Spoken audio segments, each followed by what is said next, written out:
سلام متقني هبلنا بيتسب حبار بانام زي حباري بانا أيوها بحبار بانان تقرأ زملكته حدشتن وأنا ونحبريتاتكم دما هقراون زيناتات كده سشام زيناتاتنا أنا بكل كبات إحنا channelنا سبسكرايب نمدلاتنا دما لايك شير بمقبار كتكاتولنا بخبرة معدا نابق عندي نتوتات زينا زعلت كنساقر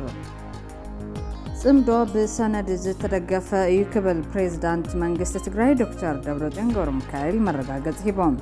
መንግስት ትግራይ ድሕረቲ ብብልጽግና ኣብ ከተማ አዲስ አበባ አንጻር ትግራይ ዝተኻየደ ሰልፊ ኣብ ብርክት ዝበሉ ወረዳታት ትግራይ ዘበት ብሔራዊ ብርሰት ዝብል መሪ ሓሳብ ዘሰነዩ ኣኼባታት የካይደሎም ድሕረቲ ኣብ አዲስ አበባ ተሓሲቡ ዝፈሸለ ሰልፊ ጀነራል ጻድቃን ኢሉ ድማ ጀነራል ገብረዝጋብሔር በየነ ወዳን ጥሩ ዝርከብዎም ሓለፍቲ ድሕነትን ኣዘዝቲ ሰራዊትን ብልጽግና ዛኺባ ከም ዘካየዱ ተገሊጾም ኣብዛ ኺባ በዋናነት ሕወሓትን ህዝብ ትግራይን ትኩረት ገይሩ ዝተላዓለሉ ኮይኑ ጉዳይቶም ካብ ትግራይ ናብ አዲስ አበባ ዝኣትዉ ተጋሩ ዝምልከት ድማ ሰለስተ ውሳነታት ተወሲኖም ኣለዎም ብኻልእ ወገን ግብፂ ኤርትራን ሶማልያን ንጉዳይ ቀይሕ ባሕሪ ብዘሕጋዊ መንገዲ ንምቁፅፃር ዝግበር ዝኾነ ይኹን ፈተነ ከም ዘይቐበላን ትገልጻ ልኡኽ መንግስቲ ኣሜሪካ ድማ ምስ መንግስቲ ኤርትራ ዘተካይዱ ኣለዉ እዚኣቶም ካልኦት ተገደስቲ ምዕባልታትን ሓባር ባና ከካፍለኩም ይምሳና ፅንሖም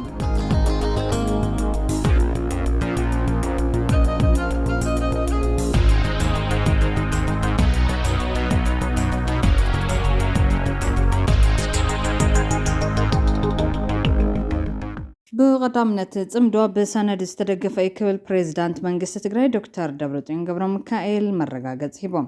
መንግስት ትግራይ ድሕረቲ ብብልጽግና ኣብ ከተማ አዲስ አበባ አንጻር ትግራይ ዝተኻየደ ሰልፊ ኣብ ብርክት ዝበሉ ወረዳታት ትግራይ ዘበትን ብሔራዊ ብርሰት ዝብል መሪ ሓሳብ ዘሰነዩ ኣኼባታት የካይዱ ኣለዉ ኣብቲ መድረኽ ዝተረኸበ ፕሬዝዳንት መንግስት ትግራይ ዶክተር ደብረጽዮን ገብረሚካኤል ምስ ጽምዶ ተኣሳሲሮም ንዝለዓሉ ሕቶታትን ቅሬታታትን ካልእን መልሲ ዝሃበ ኮይኑ ተሓዝ ዝግበር ዘሎ ምትሕባር ማለት እውን ጽምዶ ብመልክዕ ሰነድ መረዳእና እናተገበረሉ ዝካየድ ዘሎ ይክብል ምላሽ ይቦላ ኣብ ሕሉፍ ብዙሓት በደላት ኣለዉ እንትኾነ ግን ንሶም ንሕዚ ወሰንቲ ይኮኑን ዝበለ ዶክተር ደብረጽዮን ፈለማት ናይ ሕዚ ሓበራዊ ዕላማ እናተዘራረብካ ብሰነድ እናተፈራረምካ ምዕዋት ይሓይሽ ድሕሪዚ በዘንበትን ዝለዓሉ ሕሉፍ በደላት ዝምልከት ውሳነ ምዕራፍ ይከኣል ይክብል ተዛሪቦም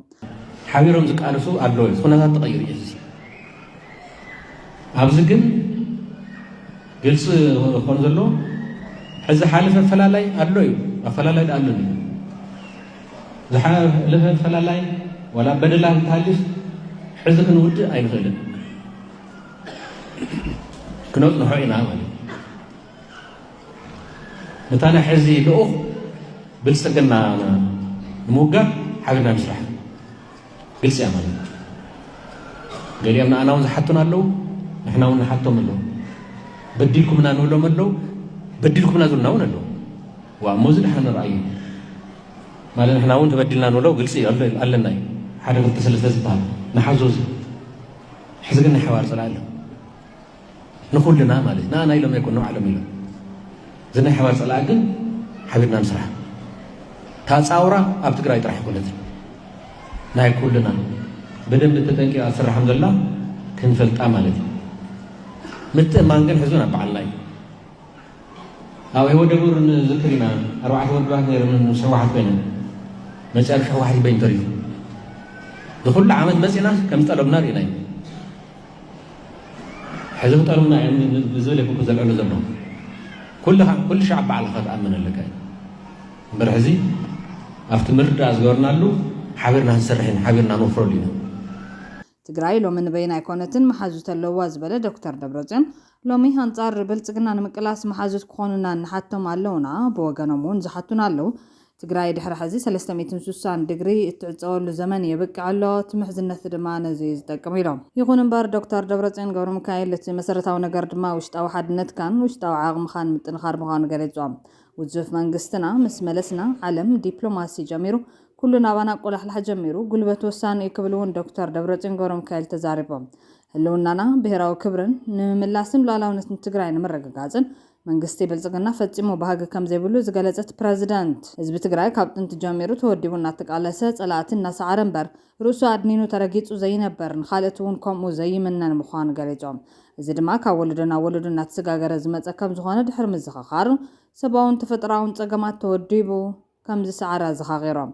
ሕወሓት ገዚፍ ሰራዊትን ዘመናዊ ዕጥቅን ዝወነነ ደርግ ተወዲቡ ከም ዝሰዓረን ስርዓት ከም ዝቀየረን ድሕሪ ምዝኽኻር ብሽም ለውጥ ዝመፀ ብልጽግና ግን ካብ መጀመርታ ጀሚሩ ህዝቢ ትግራይ ንምጽናት ተላዒሉ ዘብጽሖ ኪሳራ እውን ኣዘኻኺሮም ይኹን እምበር ሕዚ እውን ህዝቢ ትግራይ ተወዲቦም ዝመጽዎ ጆኖሳይደራት ጸላእቲ ተወዲቡ መኪቱ እዩ ብምባል በመስዋዕት ዝተረኸበን ብዙሕ ተስፋ ዝተገበረሉን ስምዕ ውዕል ፕሪቶርያ ብዘይካ ተኹሲ ጠጠው ምባል ከምቲ መሰረት እቲ ውዕሊ ክፍጸም ኣይከኣልን ካብኡ ሓሊፉ እውን ጥሕሰት ፈጺሙ ካሊእ ዕፅዋን ክባን ኩሉ ክንስእን እናተገበረ ምዃኑ ገሊጾም ከም ኣብነት ተመዛበልቲ ዘይምምላስ መሃያን ነዳድን ምኽልካል ብሰራዊት ምኽባብ ለይትን ቀትርን ድሮን ካብኡ ሓሊፉ ድማ ደብዳብ ድሮን ከም ዝፈጸም ሓቢሮም ክሳብ ሕዚ ሕቶታት ህዝቢ ትግራይ የተመለሱን መሰል ዓርሰ ውሳነ ብሄራዊ ክብርታት ኣይተኸበሩን ላዕላውነት የተረጋገጸን ሕድሪ ስዋዕትን ካልኦትን ኣይተመለሱን ልዕሊ ኩሉ ሓድነትና ንምርግጋጽ ሕቶታትና ክንመለስ ይግባእ ኢሎም ስለዚ ብመንግስቲ ትግራይ ኣካይዳ ጸላይ ኣብ ግምት ውሽጢ ብምእታው ዓቕምታትና ንምእካብ ሕዚ ናይ ውሳነ ግዜ ከም ዝኾነን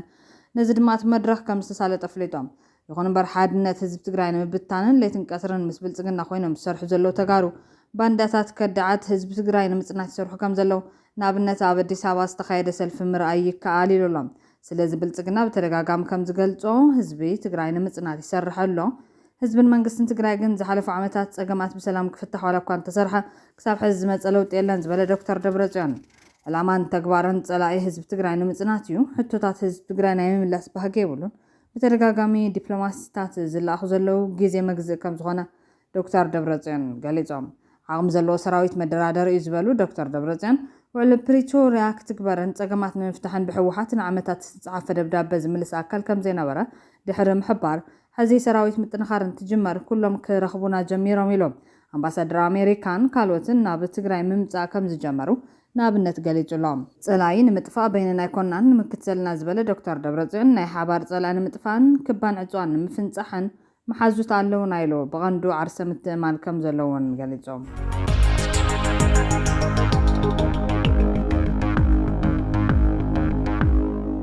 بخلي حبرتا دحرتي ኣብ ኣዲስ ኣበባ ተሓሲቡ ዝፈሸለ ሰልፊ ጀነራል ጻድቃን ኢሉ ድማ ጀነራል ገብረዝጋብሔር በየነ ወዳን ጦር ዝርከቡ መሓለፍቲ ድሕነት ኣዘዝቲ ሰራዊትን ብልጽግና ህዝቢ ኣኼባ ከም ዘካይዱ ተገሊጾም ኣብዚ ኣኼባ በዋናነት ሕወሓትን ህዝቢ ትግራይን ትኩረት ገይሩ ዝተለዓለ ጉዳይ ኮይኑ እቶም ካብ ትግራይ ናብ ኣዲስ ኣበባ ዝኣትዉ ተጋሩ ዝምልከት ድማ ሰለስተ ውሳነታት ተወሲኖም ኣለዉ ኣብ ሳልስቲ ኣብ ኣዲስ ኣበባ ዝተገበረ ሰልፊ ዋና ወዳቢኦን መዋልኡን ብልጽግና እኳ እንተኾነ ኣተሓባበርትን ተግበርትን እቲ ድራማ ግን በዓል ድሒሮም ዝተደመሩ ተጋሩ ኣብዮም እዞም ኩናት ኣይንደልን ሰላሚና ንደሊ ኢሎም ካብ መቐለ ናብ ኣዲስ ኣበባን ካልኦትን ዝኸብለሉ ደሌት ሰላሚና ባህል ቲም ትማሊ ብልጽግና ብዝተኸሎ ዳስ መከላከያ ብልጽግና ናብ ትግራይ ይዝመት ፌደራል መንግስቲ ናብ ትግራይ ምትእትታው ብምግባር ሓላፍነቱ ይዋጻእ ትዕግስት መከላከያ ብልጽግና በዚሑ ወዘተ ዝብሉ ብሓፂሩ ዘእንጊዕኹም ኩናት ጀምሩ ትግራይ ውረሩ ዝብል መልእኽቲ ከመሓላልፉ ውዒሎም ስርዓት ብልጽግና ሰልፊ ዘዳለወሉ ክልተ ቀንዲ ምኽንያት ብልጽግና ምስ መሻርክቱ ትማሊ ኣብ ልዕሊ ህዝቢ ትግራይ ዝፈጸሙ ኩሉ መዳያዊ ጽንተት ካብ ተጋሩ ናይ ኣበጅኻ ምስክር ወረቐት ከም ዝረኸበን ፍትሓዊ ከም ዝነበረን ህዝቢ ኢትዮጵያን ዓለምን ከፍለጥ እቲ ካልኣይ ድማ ስርዓት ብልጽግና ጽባሕ ኣብ ትግራይ ከፍቱ ዝሓስቡ ዘሎ ካልኣይ ዙር ጽንታ ብድፊት ባርኾትን ሓገዝን ተጋሩ ከም ዝኾነ መረጋገጽ ንምቕራብን ምዃኑ ፍልፍላትን ሕብሮም ስርዓት ብልጽግና ከም ዝሓሰቡት ዝተመነየ ዓወት ዲፕሎማሲ ክሓፍስ ዘይከኣለን ጥራሕ ዘይኮነስ ዝሓስቡ ከቢድ ዲፕሎማስያውን ፖለቲካውን ውርደት ከም ዝተሸከመ ቀዳም ምሸት ኣብ ዝገበሮ ገምጋም ኣኼባ ኣሚንሎም ሪፖርት እቲ ገምጋም ከም ዝሕብሮ እዚ ብምምሕዳር ኣዲስ ኣበባ ፍሉይ ፍቓድን ሙሉእ ሓገዝን ተገይርሉ ካብ 1 ሚልዮን ክሳብ 1.5 ሚልዮን ትግራዋይ ክርከበሉ ተባሂሉ ብዙሓት መንገድታት ኣዲስ ኣበባ ተዓፅዮም ዝወዓልሉ ድራማ ትሕቲ 2,000 ወግዓውያን ዕድማት መብዛሕትኦም ደቂ ካሊእ ብሄር ጥራሕ ብምርካቦም ንሰበ ስልጣን ብልጽግና ዓብይ ርእሲ ሕማም ኮይኑዎም ኣምሽሎ ከም ሓበሬታ ምንጭታትና ኣብዚ ክሳብ ፍርቂ ለይቲ ዝጸንሐ ገምጋም ኣፈጻጽማን ውፅኢታትን ሰልፊ ዓርቢ ለይቲ ኣብ ከባቢ ሰሚት መስቀል ኣደባባይ ቀበና ከባቢ ቦሌ ፒያሳ ካልኦት ከባቢታት ኣዲስ ኣበባ ተበቲኑ ዝሓደረ ኣንጻር ስርዓት ብልጽግና ዘቕንዑ ረቓቕቲ እውን ዓብይ ጉዳይ ኮይኑ ተዘቲሉ እዮም ተወሳኺ ብዛዕባ ሰልፊ ኣብ ማሕበራዊ ሚድያ ዓብላሊ ኮይኑ ክወፅእ ዝተገበረ ጻዕሪ ከም ዘይሰመረ እውን ተገምጊሞም በኣንጻሩ ኣክቲቪስታትን ወያነን ሻዕብያን ተባሂሎም ዝተጠቐሱ ኣካላት ኣብ ኩሎም ማሕበራዊ ሚድያታት ማለት እውን ኣብ ፌስቡክ ቲክታክ ኤክስ ካልኦትን ዓብሊሎም ብምውፃእ ድባብ ሰልፊ ከም ዘደብዘዝዎን ገምጊሞም ኣለዉ ካብ ኩሉ ላዕሊ ነቲ መድረኽ ይመርሑ ዝነበሩ ምክትልን ሃገራዊ ስለያ ኣገልግሎት ኢትዮጵያን ኣይተ ሲሳይ ቶላ ዘደንጾም ጉዳይ ናይዞም ካብ ትግራይ ናብ ኣዲስ ኣበባ ዛጊዳትዮም ዘሎ ብኣማይ ተሽሓት ዝቁፀሩ ተጋሩ እዮም እዞም ተጋሩ ይኹኑ ኤርትራውያን ሰለልቲ ይኹኑ ንጹሃት ዘይፍለጡ ኢሉ ዝጠቐሶም ተጋሩ ኣብቲ ሰልፊ ተረኺቦም መድረን ሰማይን ዘነቓንቕ ተቃውሞ ዘይምስምዖም ከም ዝገረሞም ሓቢሮም እዮም። በዚ ምክንያት ስርዓት ብልጽግና ብልዕሊ ካብ ትግራይ ናብ ኣዲስ ኣበባ ዝመጹ ዘለዉ ተጋሩ ዘለዎ ኣረኣእያ ነቲ ሓዘን ክኽልስ ከም ዝግባእ ገምጊሞም። በዚ መሰረት ካብ ትግራይ ናብ ኣዲስ ኣበባ ዝመጹ ዘለዉ ተጋሩ ብምክንያት ዕፅዋን ቅባን ፌደራል መንግስቲ ዝብላዕ ዝተሲኖም ህይወቶም ንምምጻሕ ክሰርሑን ክዕቀቡን ዝመጹ እምበር ከምቲ ዝበሃል ዘሎ ብምምሕዳር መንግስቲ ትግራይ ተማሪሮም ዘለዉ ምምሕዳር ተቃይሞም ኮነ ጉዳይ ሰላም ኩናት ተሓሳሲቦም ከም ዘይኮነ ገምጋም ወሲዶም ኣለዉ። በዞም ስግኣታት ምክንያት እዞም ካብ ትግራይ ናብ ኣዲስ ኣበባ ዝኣትዉ ዘለዉ ተጋሩ ንሕድሕዶም ንሕወሓት ብምቅዋም ዝመጹ ከም ዘይኮኑ ዜጋታቶም ማለት እውን ተጋሩ ይኹኑ ኤርትራውያን ከም ዘይፍለጥ ሕወሓትን ሻዕብያን ዝለኣኾም ሰለልቲ ክኾኑ ከም ዝኽእሉ ብምግምጋም ኣብ ውሽጢ ክልተ ሰሙናት ኣድላይ ዘበለ ክትትልን ቁፅርን ምርመራን ክግበር ትእዛዝ ተመሓላሊፉሎም። ተሳተፍቲ እቲ ገምጋም ጀነራል ጻድቃንን ጀነራል ወዳን ጡርን ሓዊሱ ብዙሓት መፍትሒ ሓሳባት ዘቕረቡ እንትኾን ብዋናነት ነዞም ኣብዚ ዓመት 2018 ዓመተ ምህረት ካብ ትግራይ ናብ ኣዲስ ኣበባ ዝኣተውን ይኣትዉ ዘለውን ተጋሩ ዝምልከት 3 መፍትሕታት ቀሪበን ናብ ቢሮ ቀዳማይ ሚኒስትር ኢትዮጵያ ተላኢኸን ከም ሓበሬታ ምንጭታትና እተን በቶም ተሳተፍቲ ዝቐረባ ናይ መፍትሒ ኣማራፅታት ዘንስዕባ እየን። ቀዳማይ ተጋሩ ድዮም ኤርትራውያን ሰለልቲ ድዮም ንጹሃት ሕወሓት ዝቃወሙ ድዮም ዝድግፉ ወዘተ ክሳብ ዝጻረ ኩሎም ተጋሩ ካብ ኣዲስ ኣበባ ወጻኢ ኣብ ዝተፈላለዩ ኮንሰንትሬሽን ካምፕ ክጸንሖም። ካልኣይ ኣብ ኣዲስ ኣበባ ጥራሕ ብበዝሒ ምስፋር ውዒሉ ሓዲሩ ንምቁፅጻር ዝኸብድ ናይ ጸጥታ ጸገም ክፈጥር ስለ ዝኽእል ናብ ዝተፈላለዩ ከተማታት ኢትዮጵያ ብማዕረ ተበቲኖም ባዕሎም ሰሪሖም ክበልዖም። ሳልሳይ ወታደራዊ ስልጠና ወሲዶም ከምቶም ኣብ ዓፋር ዘለዉ ናብ ሃገር መከላከያ ሰራዊት ብልጽግና ክጽምበሩ ዝብሉ እዮም። ኣብይ ኣሕመድ ካብዘን ዝቐረባ 3 ኣማራፅታት ሓንቲ መሪፁ ወይ ናይ ባዕሎም ይሓይሽ ዝበሉ ኣብ ውሽጢ ሕደት መዓልትታት ከፍልጥን ኣብ ውሽጢ 2 ሰሙን ናብ ተግባራዊ ስራሕ ክእቶን ኣብ ምርድዳእ ተበፂሑሎም።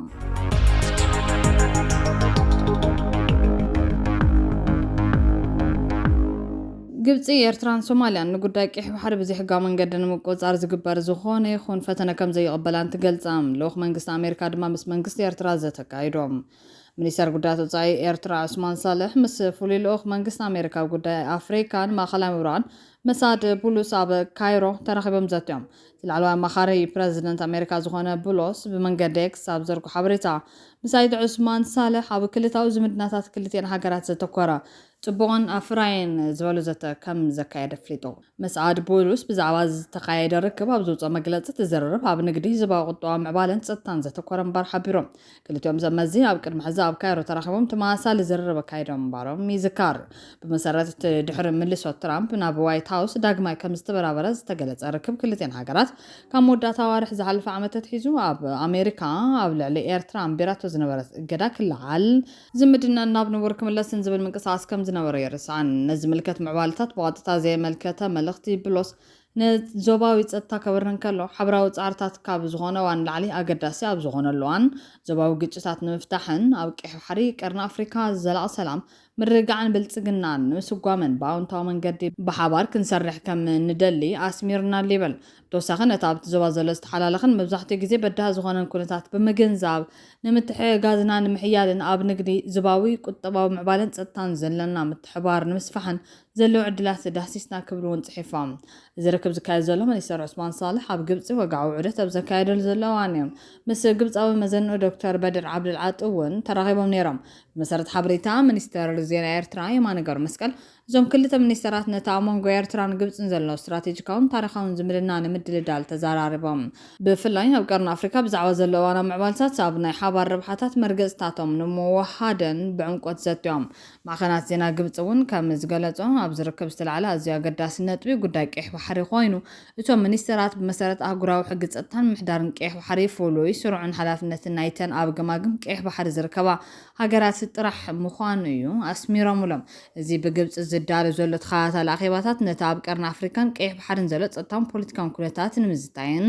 ዞባዊ ሰላም ንምርግጋፅን ዝዓለመ ምዃኑ እዮም። ብፍላይ ግብፂ ኣብ ቀርኒ ኣፍሪካ ዘለዋ ጽልዋ ንምዕባይን ምስተን ሃገራት ብፍላይ ምስ ኤርትራ፣ ሶማልያን ሱዳንን ኣብ ትሰርሐሉ ዘለዋን ፍሉይ ትርጉም ከም ዘለዎ እዩ ዝግለጽ። እዚ ዝምድናታት እዚ ግን ብወገን ኢትዮጵያ ብጽዑቕ ዝረአ ኣይኮነን። እታ ታሪኻዊት ጸላኢት ኢትዮጵያ እትብላ ግብፂ ኣንጻር ሃገራዊ ረብሓታት ክትሰርሕ ጸኒሓ ኣላ ብምባል ብተደጋጋሚ ክትከስስ ጸኒሓ እያ። ብመሰረት ወግዓውያን ፀብፀባት እትርክብ ሚኒስተራት ጉዳይ ወጻኢ ግብፂ፣ ኤርትራን ሶማልያን ንጉዳይ ቀይሕ ባሕሪ ብዘይ ሕጋዊ መንገዲ ንምቁፅጻር ዝግበር ዝኾነ ይኹን ፈተነ ዝኹንን ሓበራዊ መግለፂ ብሓባር ኣውፅኦም ቀይሕ ባሕሪ ንገማግም ባሕሪ ዘለዎን ሃገራት ጥራሕ ከም ዝምልከት ብምሕባር ካብ ወፃእ ዝግበሩ ዘይሕጋዊ ምንቅስቃሳት ከም ዝቃወሙ ኣብ መግለጫ መስፊሮም ብተወሳኺ ግብፂ ኣብ ልዕሊ ሉዓላውነትን ሓድነትን ኤርትራ ዝግበር ዝኾነ ይኹን ስጉምቲ ከም እትቃወምን ኣብ ጎኒ ኤርትራ እውን ከም እትኸውንን ኣፍሊጣ ኣላ። እዚ መግለፂ ብቐጥታ ምስቲ ኢትዮጵያ ንባሕሪ በሪ ዘለዋ ድሌት ዝተኣሰር ኮይኑ ብፍላይ ኣብይ ኣሕመድ ኣብ ባይቶን ሃገራዊ መድረኻትን ዘተን ዘስምዖም መደረ ስዒቡ ዝተዋሃበ ምላሽ ምዃኑ ተገሊጾም ተቐዳሚ ሚኒስተር ዘይተመረፀ መንግስቲ ካብ ቀይሕ ባሕሪ ኣባሪሩና ከም ዝበለ ይዝከር እዮም። ንሱ ብተወሳኺ ኢትዮጵያ ንኣሽሓት ዓመታት ዘመሓደረቶን ዝወነነቶን ቀይሕ ባሕሪ ብሰንኪ ውሽጣዊ ድኻም ከም ዝሰኣነቶን ኣብዚ እዋን ረብሓ ኢትዮጵያ ጥጠው ክብል ዝኽእል ሓይሊ ከም ዘየለ ምዝራቡ ይፍለጥ እዮም።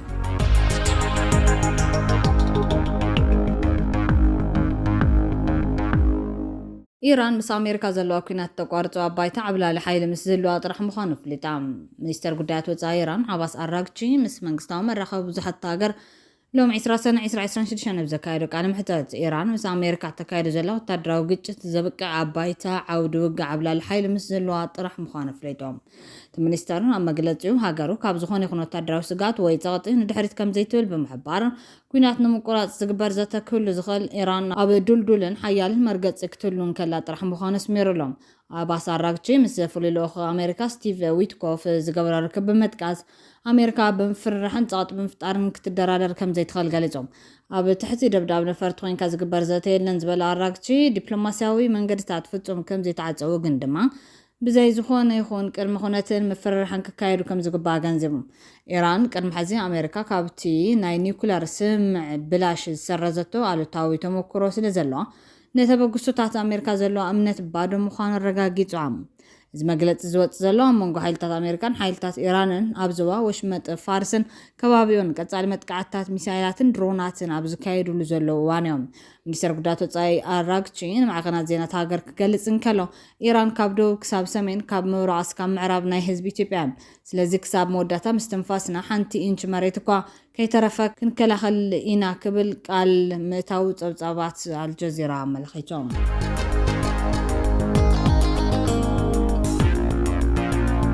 ፍትዋትን ክቡራትን ቤተሰብ ሓባር ባናም ነዚ ዕለት ዝሓዝናዮም ሓበሬታታት ኣብዚ ከም ቤትና ንቻነልና ሳብስክራይብ